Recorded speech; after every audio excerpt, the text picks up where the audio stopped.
Hello everyone and welcome back to another video. For today we're doing an unboxing for the new Marvel Villainous Infinite Power. So if you're familiar with the game, you may be familiar with the Disney Villainous, which featured characters like Maleficent and the Queen of Hearts. This is the same idea as far as I can tell, except instead of being Disney villain themed, it's Marvel villain themed.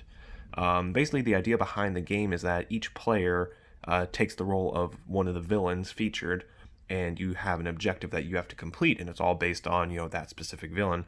For example, for Disney Villainous, I like to play Hades, and his objective is to get his Titans on the board and then push them towards Mount Olympus. Now, your opponents will have the option to try and slow you down and keep you from completing your objective.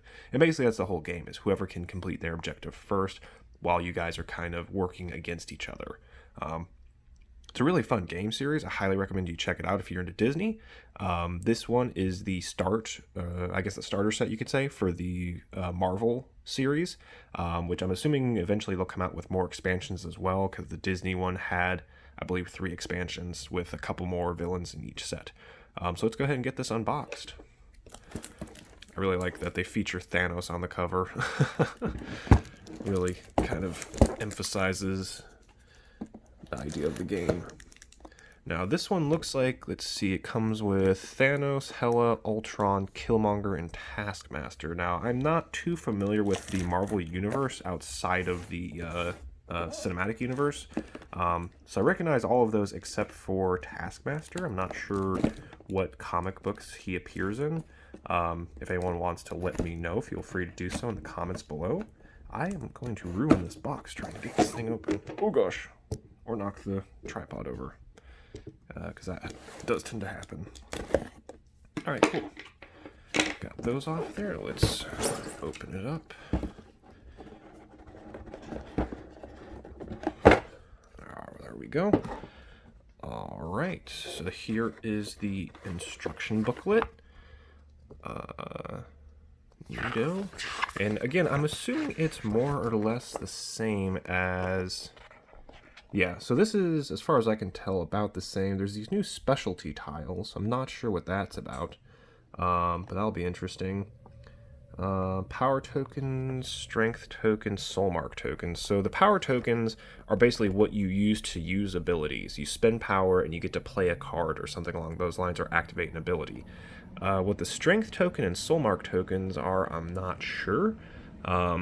But again, the game looks more or less very similar to the Disney Villainous. However, I'm sure they're going to have their own rules and features and things like that are a little bit different. Cool. So that's the rule book. Oh, it's got Loki hiding on the back. That's clever. All right. So right here we have the...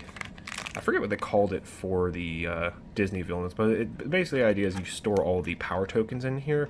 That way you have a nice kind of communal place to gather them. They don't get scattered around the table. And then in here we've got the power tokens and those other tokens that they were talking about in the rules. You basically just store them in there and then grab them as you need them. Here are the actual player tokens, which I always like looking at. So this one is presumably Thanos? I would have assumed it was the Infinity Gauntlet, but that looks kind of odd. Interesting. And then we've got... oh yeah, that's definitely Ultron. Very nice. And then we've got... I wonder if this is the Taskmaster guy, because I don't actually know anything about him, to be honest. Alright, then we've got Killmonger. And then last but definitely not least, Hela. So again, if you're not too familiar with the series, basically the idea is that as you're playing as this villain, your opponents can cause you to draw fate cards. And fate cards could be anything from some sort of effect to the hero, the antithesis to your villain. So in case if you're playing Hela, one of the hero cards could probably be Thor, to kind of thwart you and try and stop you from winning. Cool. Let's open this up. And what's nice is they include, in addition to the main rules, they include a villain guide for each villain. Because like I said, each villain has their own kind of unique objectives that they're trying to obtain. So like, let's see what Hela's is, for example.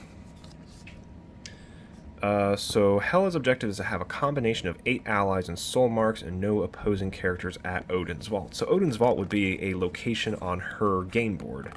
And so what you would have to do is, as you progress, you're going to be drawing cards and abilities that let you summon allies to your table and then gather these soul marks, I guess. And if you have any opposing characters, there are ways to defeat them using the various in-game rules or abilities or things like that. That's actually really cool. I love the artwork for all these guys. Very nice. And it does look like they're more referencing the comic books here, but you can definitely still see some of the cinematic universe allusions as well. It's very interesting. The quick reference card. Gain power, play a card, activate fate, relocate, vanquish, discard cards, protector. So more or less it's the same as the standard Disney Villainous. Nothing too crazy there. And then these are the actual game boards I was talking about before. So like I said, we were looking at Hela's card. And does it not open up? That's weird. Oh, there it is. I'm just being dumb. There we go. Yeah, so for example, you always start at the first location, which in this case I guess is Niflheim for Hela. And then you progress across different areas of the board to be able to, you know, achieve different objectives, gain power, or what have you.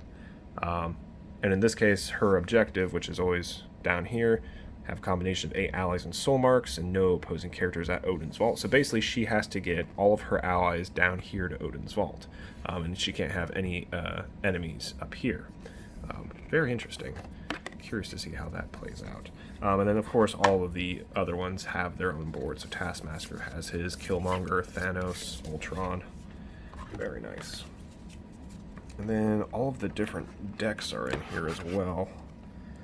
Oh, good gracious. Okay, so this is a Fate deck. That looks like probably Thanos' Fate deck, because it features all of the Avengers icons on there. And then probably Killmonger's cards and Fate deck. It looks like they combined his cards and Fate deck. And that's probably Thanos' standard cards. Gotcha. And then the Mind Stone. Age of Ultron. Interesting. Oh, okay, so these are those other cards they were talking about. These are new to the Marvel Villainous, so I'm not entirely sure what they do yet. But there, you can see they're like a thicker cardboard kind of card rather than the regular playing card style. Fate intervenes. So okay, so that's Hela's deck. Wonder Man. Ultron. I don't know who Wonder Man is. And then found by the Avengers, Taskmaster. So I mean, it kind of seems like the Avengers are featured throughout most of the villain decks. I guess being the Marvel Universe, the Avengers kind of feature in everything, so it makes sense. But I'm curious to see if they, like I said, they might put out some expansions for this game in the near future. If they'll kind of branch out and get villains like, who is it, like Kingpin or somebody from, you know, the Punisher's universe, or Venom from Spider-Man's universe. Oh, I guess Venom is, you know, on and off hero, anti-hero, villain, so maybe not him, but, you know, just kind of some of the other characters and whatnot. Anyways, so that is the new Marvel Villainous. If you guys liked this video, please hit the like button, and don't forget to subscribe so you can see my new content as soon as it appears. And to my Patreon supporters, I love you guys. You guys make these videos happen, and we will see you all in the next video.